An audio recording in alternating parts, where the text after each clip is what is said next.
Existência de organizações verticalizadas, portanto, é uma característica que normalmente vemos associadas ao método das cargas e descargas, e pelas razões que já apontamos atrás, é perfeitamente adequado falar de organizações verticais quando falamos do clero regular. Portanto, a ordem e a hierarquia neste tipo de organizações é muito vincado, ainda hoje é. No caso das organizações femininas, vemos que a vontade da comunidade religiosa, e, portanto, da sua responsável máxima, era respeitada.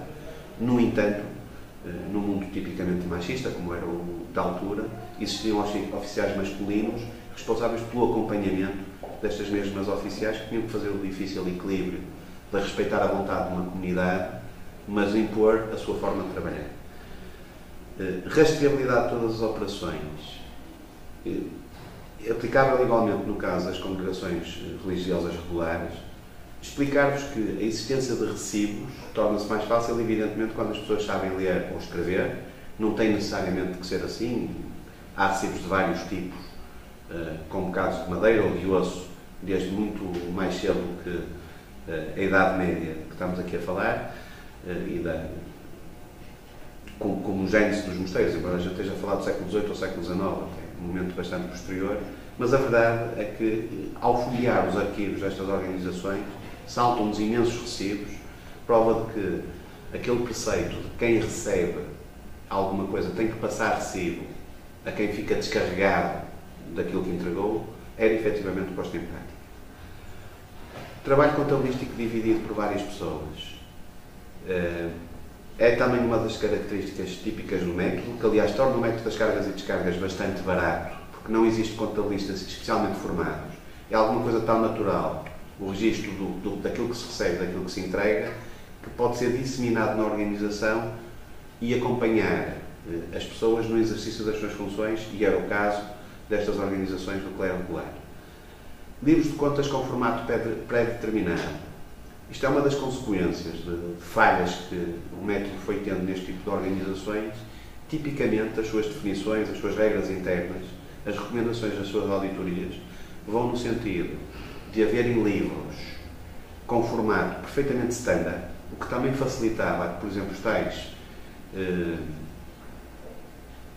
órgãos de governo masculinos circulassem dos mosteiros para os outros, porque no fundo a sistemática era semelhante e permitia também uma mais fácil comparação de contas entre várias mosteiros diferentes. Mas não só isso, como todos os livros tinham que ser rubricados, tipicamente pela sede da congregação, provando a sua autenticidade, e todos os fólios estavam numerados para que nenhum fosse arrancado. Estrutura de receitas rígida e conhecida. Também há alguma coisa que se aplica a este tipo de congregações. Elas baseiam o fundamental do seu património, portanto, em terras ou edifícios que arrendavam. Foi, aliás, essa a grande crítica que as fez entrar em alguma decadência, alguma substancial decadência, com o fim do antigo regime, que foram acusadas, no fundo, de não serem mais do que organizações que geriam bens de mão morta. Bens de mão morta quer dizer que, no fundo, tinham as coisas arrendadas, mas, sob o ponto de vista do método, isso tornava tudo muito mais fácil, porque tinham uma estrutura de receitas que era rígida, que era conhecida, que era facilmente auditável. Estrutura de despesas igualmente conhecida. Para que o método de cargas e descargas funcione bem, não havendo propriamente o conceito de custo ou de lucro, é importante que a despesa seja legítima. Ora, estas congregações normalmente o que faziam era prever, ao máximo pormenor possível, tudo aquilo que era o valor máximo de salários. Chegavam ao ponto de dizer a quanto pão cada religiosa tinha direito todos os dias, aquilo que deviam ser as emendas de ocasiões especiais e por aí fora. Portanto, essa preocupação de criar quase que um orçamento de despesas que tornava mais fácil a auditoria daquilo que efetivamente era gasto, encontra-se presente neste mesmo método, no caso das congregações do clero regular. Finalmente, a última característica, a ausência dos conceitos de lucro e de capital, é aplicável a estas organizações e talvez seja a observação mais importante que podemos fazer, entre aspas, em defesa da adequação deste método de cargas e descargas a determinados tipos de organizações, é exatamente a noção de que, por vezes, o conceito de lucro ou de capital pode não ser assim tão importante. Quem entra para uma comunidade monástica tem a expectativa de continuar nela o resto da vida. A própria Igreja Católica tem objetivos de muito longo prazo.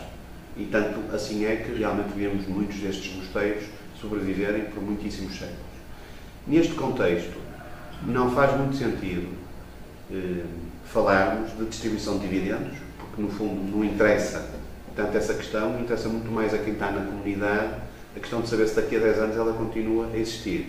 Então a noção de sustentabilidade não é necessariamente igual ou idêntica à noção de lucro. A própria noção de rácios de rentabilidade de capital faria mais sentido se houvessem aplicações alternativas, mas quer dizer, quem está naquele mosteiro dificilmente o deixará, quando muito pode-se falar da necessidade de distinguir um mosteiro que seja extremamente deficitário, mas isso também se torna perfeitamente claro por demonstrações de receitas e despesas, que aqui estava em causa, que aliás assistimos em alguns casos a quando as revoluções francesas e da rebelião típica do período pós-antigo regime. Portanto, o primado da sustentabilidade é alguma coisa que se encontra nas congregações do clero regular e que é alguma coisa que é preconizada pelo método de cargas e descargas. Quem tiver curiosidade, acho que achará interessante procurar nas notícias que falam sobre a economia da Igreja. Em boa medida, estes mesmos conceitos ainda se encontram muito presentes na forma como os responsáveis da Igreja hoje falam de organizações semelhantes àquelas que estamos a falar há 250 anos atrás. Muito obrigado e boas leituras.